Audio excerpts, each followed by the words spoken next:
আমি কার কাছে যাইতাম বাবা, তোমরা কও না আমি কার কাছে যাইতাম। গত 8 এপ্রিল ব্রাহ্মণবাড়িয়ার বিজয়নগরের সেজামুড়া সীমান্তে মুরাদুর রহমান নামে এক কৃষকের মরদেহ পড়ে থাকতে দেখে এলাকাবাসী। খবর পেয়ে তা উদ্ধার করে হাসপাতালে নিয়ে যায় বিজিবি। পরে বুঝিয়ে দেওয়া হয় পরিবারের কাছে। এই মৃত্যুর শোক কিছুতেই কাটিয়ে উঠতে পারছেন না তারা।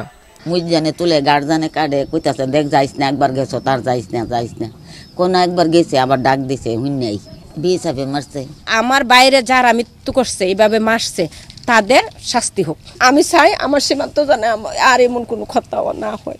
আমাদের বাংলাদেশের সরকারের কাছে আমার এটাই দাবি, যাতে আমরা জানে আর এরকম ভাবে আমাদের কেউ আর পার না হারায়। 2024 সালের 28 ফেব্রুয়ারি কসবায় গরু চড়াতে গিয়ে নিহত হন কৃষক আলামিন। 22 এপ্রিল পুটিয়ায় গুলি করে হত্যা করা হয় হাসানকে। 25 এপ্রিল আখাউড়ার ইটনা সীমান্তে গুলিতে আহত হন আসাদুল ইসলাম। একই বছর 25 নভেম্বর বায়েক সীমান্তে গুলিতে আহত হন রুকন উদ্দিন ও Zakir Hossain. Monalisa heavy flow 15 piece প্যাকেটের সাথে 8 পিসের একটি প্যাকেট একদম ফ্রি। ভারতের ত্রিপুরার সঙ্গে ব্রাহ্মণবাড়িয়ার কসবা, আখাউড়া ও বিজয়নগর উপজেলার প্রায় 72 কিলোমিটার সীমান্ত রয়েছে। ভারতীয় অংশে কাঁটাতারের বেড়া থাকলেও বাংলাদেশ অংশে নেই। এ সুযোগে বাড়ছে মাদক, মানব পাচার ও চোরাচালান। ঘটছে প্রাণহানির ঘটনা। সীমান্তের 150 গজের মধ্যে চাষাবাদ করতে পারলেও এখন সেখানে আতঙ্ক বিরাজ করছে। ফলে ধান কাটার জন্য মিলছে না শ্রমিক, পাওয়া গেল মজুরি দিতে হচ্ছে কয়েক গুণ বেশি। সব সময় বই আতঙ্ক এটা কাজ করে যে বর্ডার পাশে আসলে কোন সময় কি হয়ে যায়, কোন সময় ধরে নিয়ে যায়। আমার বোনের জামাই হত্যা করছে, মারছে। এখন আর কিছু না পাই এখন বলছে যে যেমন স্মাগলার। আমরা তখন যাই তুই মানে কপি হিসাব কিতাব করে বুঝছেন, আমরা এমন আছে মানে জমি জমা মানে কারা বন্ধ হয়ে আসি না এতদিন। গরু বাছর লইয়া যাওয়ার লাগে, গরু ছাগল লইয়া যাওয়ার লাগে, তা খেত করছি এটা কাটতে আনার লাগে। এখন তো ডরে তো কেউই জানা।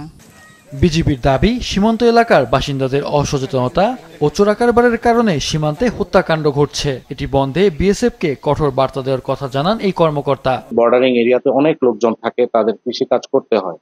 আমরা বারবার বলি যে 150 গজের ভিতরে ঢুকবেন না, তাতে কিন্তু আসলে সীমান্তের হত্যার প্রবণতাটা বাড়তে পারে। তারপরেও কিন্তু আমরা এখন বিএসএফ এর সাথে অনেক কঠোরভাবে যে কোনো বিষয়ে কথা বলছি। চোরাই কাজ কারবারটা আসলে সীমান্তবর্তী অঞ্চলে বেশি হয়। এইটার থেকে যত দূরে থাকতে পারবে তত সীমান্ত হত্যা বা সীমান্তের এই ধরনের ইনসিডেন্টগুলো কম। সীমান্ত হত্যা শূন্যে নামাতে মাদক চোরাচালান বন্ধের উপর জোর দেন জেলা প্রশাসক। কাঁটাতারের বেড়া দেওয়াটা এটা একটা আন্তর্জাতিক বিষয়, এটা আমাদের কনসার্ন না। তবে এই বিষয়টা কমিয়ে আনা যায় এবং সেজন্য বিজিবির টহলও কিন্তু অনেক বেড়ে গেছে। স্থানীয় লোকালিটি যারা আছে, তারা যারা মাদকের সাথে জড়িত, তাদের ব্যাপারটা এখানে বেশি কনসার্ন আছে। অবজারভেশনটা একটু বাড়ানোর চেষ্টা ভাবনা চলতেছে ও বিজিবিকে বলা হয়েছে। সীমান্ত পরিস্থিতির উন্নতিতে সরকারকে পরিকল্পিত উদ্যোগ নেওয়ার দাবি স্থানীয় বাসিন্দা সহ সচেতন মহলের। মাহফুজুল হাসান, মাছরাঙা নিউজ ডেস্ক।